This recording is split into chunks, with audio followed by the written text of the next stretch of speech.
नमस्कार दोस्तों, मैं V Chaturvedi pathfinder education YouTube channel पर आप सभी मित्रों का स्वागत करता हूं। मित्रों, आपसे निवेदन है हमारे चैनल पर आप प्रथम बार हैं तो हमारे चैनल को लाइक करें, शेयर करें, सब्सक्राइब करें तथा बेल आइकन भी दबा लें, जिससे शिक्षा से संबंधित जो भी महत्वपूर्ण अपडेट हो हमारे चैनल के माध्यम से तत्काल आपको प्राप्त हो सके। जैसा कि आज के समाचार पत्रों में सबसे महत्वपूर्ण सूचनाओं में से कुछ सूचनाएं इस प्रकार से हैं। पहली सूचना है EWS आरक्षण पर सुप्रीम कोर्ट ने लगाई सवालों की झड़ी। केंद्र से पूछा, क्रीमी लेयर की OBC की सीटें 40% रह जाएंगी।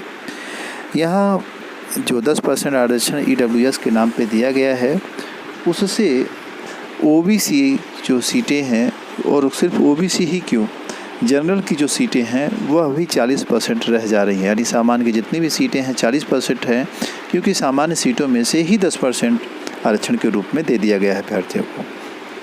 तो इस तरह से लगातार सीटें घटती रहेंगी, ऐसा अभ्यर्थियों का कहना है और उसी पर बहस हुई। बीएड पहले चरण की काउंसलिंग 30 सितंबर से 31 अक्टूबर तक रुहेलखंड विश्वविद्यालय ने जारी किया कार्यक्रम। आप देख लीजिए, कार्यक्रम पूरा जारी कर दिया गया है कि कौन सी डेट में काउंसलिंग होनी है। जैसा कि मैंने आपको बताया भी, विस्तृत जो कार्यक्रम था यह जारी कर दिया गया है आज। इससे पहले एक वायरल हो रहा था वीडियो, उसमें भी यह बात कही जा रही थी कि काउंसलिंग की एक फ़िक्स डेट बताई गई थी, वह गलत थी। किंतु यह जो है स्वयं विश्वविद्यालय के द्वारा जारी किया गया नोटिस है। अब आपकी 31 तारीख से सितंबर से आप देखेंगे अक्टूबर तक पूरी काउंसलिंग प्रक्रिया चलेगी। जो भी बीएड के अभ्यर्थी हैं वे सारे डॉक्यूमेंट वगैरह बनवा करके अपने तैयारी रखें। वहीं SBI से 1600 पदों पर PO की भर्ती आई हुई है।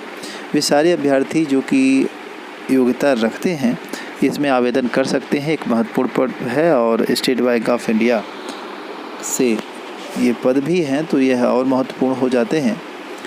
अब इसमें आवेदन की जो प्रक्रिया है वह शुरू हो गई है। आवेदन आप आज से ही कर सकते हैं। तो इसके लिए स्पष्ट जो डेट आदि दी गई है कुछ इस प्रकार से है। देखिए, 22 से आवेदन है, 12/10/2010 तक आवेदन 2022 तक आवेदन होगा। फ़ीस सबमिट करने की भी डेट 22/9/2022 से 12/10/2022 तक दिया गया है।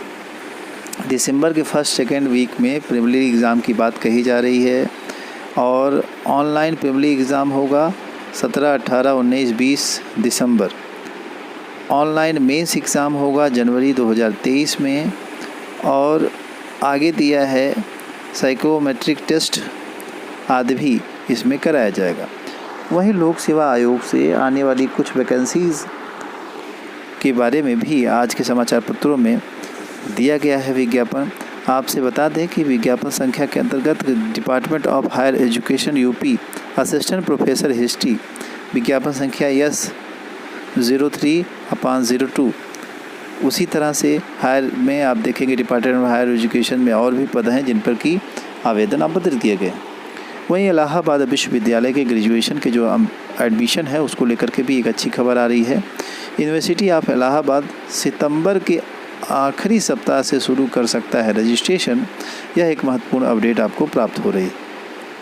स्नातक में दाखिले को पंजीकरण रद्द।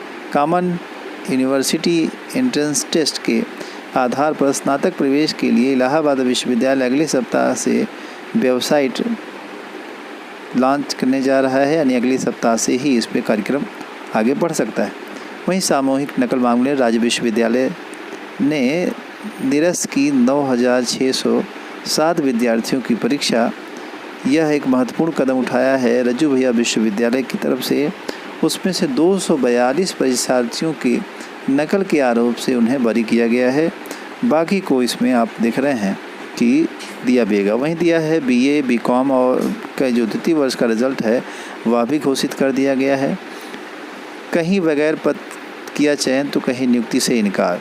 आपसे बता दें कि 2 पदों के लिए एक वैकेंसी प्रवक्ता की आई थी, जिस पर कि 3 अभ्यर्थियों का चयन कर लिया गया था, जिसमें एक अभ्यर्थी एक्स्ट्रा हो रहे थे। अंत में उसका बहुत प्रयास के बाद भी अंतिम चयन नहीं हो सका, तो कोर्ट का दरवाज़ा अभ्यर्थी ने खटखटाया और वहाँ से उसको कुछ राहत मिलते हुए एक वैकेंसी इसी से संबंधित आई थी, वो पद खाली थी। उनको इस वैकेंसी में उस पद को, खाली पद को जोड़ करके और वैकेंसी को किसी तरह से पूरा किया। वहीं आरोप झूठे OMR सीट निकली सच्ची। बहुत से ऐसे अभ्यर्थी हैं जो जूनियर हाई स्कूल शिक्षक भर्ती के संशोधित परिणाम में अंक घटा दिए जाने और अवैध घोषित किए जाने की लेकर के बातें अपने रख रहे थे, आरोप लगा रहे थे। उसी को लेकर के जब उनकी OMR सीट दिखाई गई तो सच में ऐसी ही स्थिति पाई गई जैसा कि रिजल्ट में आया है। तो उसी को लेकर के लिखा है कि आरोप झूठे और OMR सीट सच्ची निकली।